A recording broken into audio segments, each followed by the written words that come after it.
Welcome back to my channel Inspiring Faiza. Hope you all are fine in your home. May Allah all bless you and save you from all kinds of bad happenings. आमीन सुमा आमीन। Viewers, आज का हमारा topic है जो कि बहुत अलमिया चल रहा है आज के इस मॉडर्न दौर में। लड़के लड़कियों के रिश्ते के हवाले से बहुत से मसले मसाइल हैं। माँ बाप को समझ ही नहीं आता लिटरली कि हम क्या करें। मेरा भी ऐसा कोई व्यूवर्स पर्सनल कोई एक्सपीरियंस नहीं है, लेकिन अपने वालिद साहब का एक्सपीरियंस आपसे शेयर करूँगी। हमारे वालिद साहब मजाक में कहा करते थे कि रिश्ते करने की समझ तब आती है जब बच्चे जो है वो सारे ब्याए जाते हैं, यानी जब सबके रिश्ते हो जाते हैं, सब अपने अपने घरों के हो जाते हैं, तो समझ आती है कि वालिदैन से कहाँ कहाँ कुताहियाँ हुई हैं, कि अगर पहले उस पर सरफ़ नज़र कर लिया जाता तो उससे बचा जा सकता था। तो बात करते हैं सबसे पहले तो अगर हम देखें तो हमारे प्यारे आका हज़रत मोहम्मद सल्लल्लाहु अलैहि वसल्लम ने इसकी स्ट्रेटजी एक हदीस में ही तय कर दी कि 4 फैक्टर होते हैं किसी भी रिश्ते को करने में। या लड़के या लड़की का मालो दौलत देखा जाता है, उसकी दूसरा ज़ात पात देखा जाता है, या उसकी शक्ल सूरत देखी जाती है। लेकिन हज़रत सल्लल्लाहु अलैहि वसल्लम ने फरमाया था कि मैं चाहता हूँ कि आप लोग जो है वो इन तमाम 3 चीज़ों को छोड़कर नेकी को तरजीह दें। जब भी कोई रिश्ता करें तो सबसे पहले देखें कि लड़का या लड़की नेक है। व्यूअर्स, अगर तो आप ऐसे रिश्ते तय कर दें जिसमें जिन घरों के इखलाक, जिन घरों की में कोई नेकी ना हो, इखलाकियात की कदर ना की जाती हो, तो आप देखेंगे आप उस घर में, अगर स्पेशली मैं कहूँगी बेटियों के हवाले से, कि आप अपनी बेटियां वहाँ ब्याह देंगे ना, तो आपकी बेटियां आज नहीं तो कल उनके रंग में ढल ही जाती हैं, क्योंकि उनका बेचारियों का गुजारा नहीं होता। वो चुप नहीं रह सकती। जहाँ पर इतनी ज़्यादा बदअखलाकी हो तो वो लड़की बेचारी क्या करेगी? आखिर वो भी उनके साथ जो है उनको बर्दाश्त करती रहेगी अपनी तरबियत के लिए, कि चलो जी मेरे माँ बाप पे हर्फ ना आए कि मेरी तरबियत ऐसी हुई है।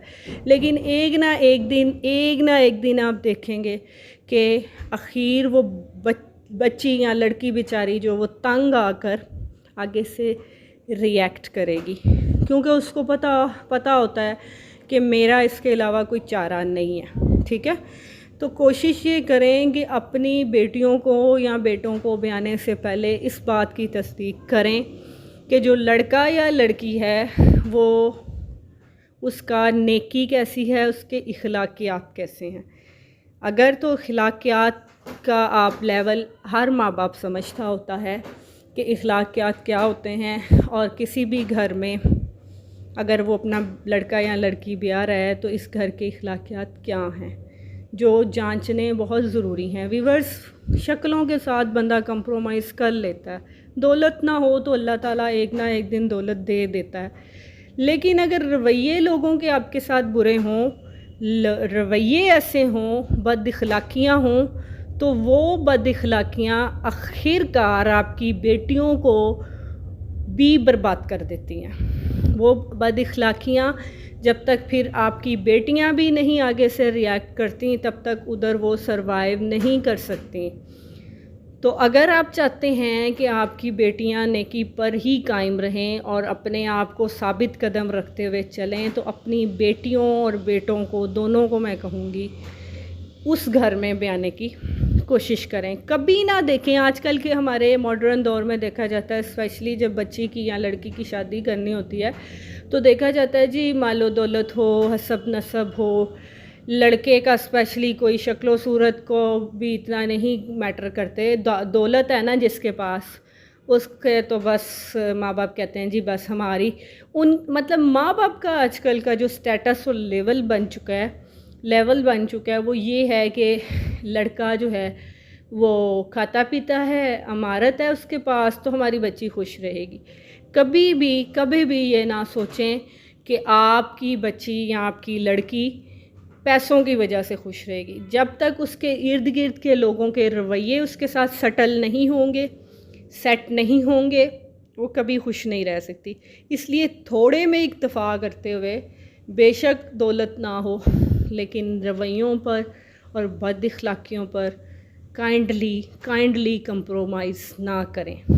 ठीक है, मैं मानती हूँ दौलत भी बहुत ज़रूरी फैक्टर है ज़िंदगी गुजारने के लिए, लेकिन वो सानवी चीज़ें हो जाती हैं, वो सेकेंडरी हो जाती हैं जब आपकी लाइफ अफेक्ट होने लगती है लोगों के बिहेवियर से, आपके अपने बिहेवियर्स में चेंजिंग आती है, आप उनके जैसे होने लग जाते। ठीक है, तो इस तरफ ज़रूर गौर करिएगा, बहुत सेंसिटिव है ये, अलमिया चल रहा है। और लड़के वालों से मैं कहना चाहती हूँ कि जब भी कभी लड़की के घर जाना हो तो कोशिश किया करें पहले से सारी तफ्तीश कर लें, सारे मामलात पहले से ही, बाहर से ही, इर्द गिर्द से सारा पता करके फिर कोशिश करके वहाँ जाएं, ताकि लड़की को रिजेक्शन जो है वो कम से कम हो। क्योंकि हर माँ बाप के लिए उसकी बेटी जो है वो सबसे ज़्यादा प्यारी होती है, डेफिनेटली जैसी भी हो। तो कोशिश करें, बच्चियों वाले तो इस बात को समझते होंगे, लेकिन जो नहीं भी समझते उनके लिए कि अपनी जाने से पहले जब आपने अपने बेटों के रिश्ते करने हैं तो जाने से पहले अपने मामलात सारे तय करके जाएं कि उस बच्ची को रिजेक्शन जो है ना देखनी पड़े। ठीक है, तो ये जो सारे मामलात हैं, और सबसे प्यारी स्ट्रेटजी तो हमें हुज़ूर सल्लल्लाहु अलैहि वसल्लम ने अपनी ज़िंदगी में ही, जो मैंने आपको वेरी स्टार्ट में बताया कि अपनी ज़िंदगी में ही एक स्ट्रेटजी तय कर दी कि नेक घर देखें। और एक और बात ऐड अप करना चाहूँगी, अगर आप किसी ऐसे घर में शादी कर रहे हैं, क्योंकि ज़्यादातर मसाइल जो है ना, मैं आपको व्यूअर्स बताऊँ, लड़कियों के रिश्तों में आते हैं। लड़कियों के रिश्तों में मसाइल आने की बात यह है कि उनको अगले घरों में जाना होता है छोड़कर, अपने माँ बाप को छोड़कर जाना होता है, तो ज़्यादा मसाइल ससुरालियों में जाके आते हैं। ठीक है, जिनकी तो अपनी बेटियां होती हैं उनको तो कुछ शर्मो हया होती है, लेकिन जिनकी नहीं होती उनको इतना नहीं पता होता कि बच्चियों के साथ या आने वाली लड़कियों के साथ कैसे इज़्ज़त से पेश आना है, उनको कैसे सर्व करना है। या मैं ये अगर कह दूं कि जिनमें खुदा खौफी होती है तो ज़्यादा बेस्ट रहेगा, बिकॉज़ कई लड़कियों वाले भी मैंने देखे हैं जो अपनी बहुओं के साथ बड़ा गंदा रवैया रखते हैं। ठीक है, खुदा खौफी होना आप में बहुत ज़रूरी है, फिर ही आप ऐसे काम कर सकते हैं। ठीक है, तो कोशिश करें कि अपने आने वाली बहुओं को इज़्ज़तें दें ताकि कल को वो आपकी इज़्ज़त कर सकें। उनके साथ इतने बदअखलाक ना हो कि उनको भी सारे हिजाब तोड़कर अपने ज़ुबानों का इस्तेमाल करना पड़े आपके मुकाबलों पे। तो खुदारा अगर कोई अच्छा है, कोई लड़की अच्छी है, कोई बच्ची अच्छी है, उसकी तरबियत अच्छी है, तो उसको अच्छा रहने दें, उसको बुरा ना बनाएं, अपनी बदअखलाकियों से, अपनी ज़्यादतियों से उसका मुंह ना खुलवाएं, उसको उसकी लिमिट में, उसकी तरबियत में रहने दें। तो व्यूअर्स, बड़ी कोशिश की है कि आपको इन चीज़ों पर जो आज के तल्ख़ हालात हैं उन पर बात की जाए। हमेशा अपने ज़हनों में खुदा खौफियाँ रखें कि आज हम अगर किसी की बेटी के साथ कर रहे हैं तो कल को हमने भी अपनी बेटियों की शादियां करनी हैं। और अगर आपके पास बेटियां नहीं भी हैं तो खुदा के पास तो सब ने जाना है ना, अल्लाह के पास तो सब ने हाजिर होना है। तो इसलिए ये खौफ अगर दिल में रख कर अपने आने वाली बहुओं से उनको बेटियां बनाएं, उनको सुने, उनके मसाइल हल करें। आप अगर घर के सरबराह होते हैं जो, अगर वो ही सही ना होंगे तो यकीन करें कि आपके घरों का अल्लाह ही हाफिज़ है।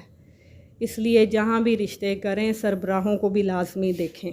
कहीं पे बेटी ब्यानी है तो ये लाजमी देखें कि जिस लड़के के साथ अपनी बेटी ब्याह रहे हैं उसका उसके बाप का अपनी बीवी के साथ क्या सलूक रहा है।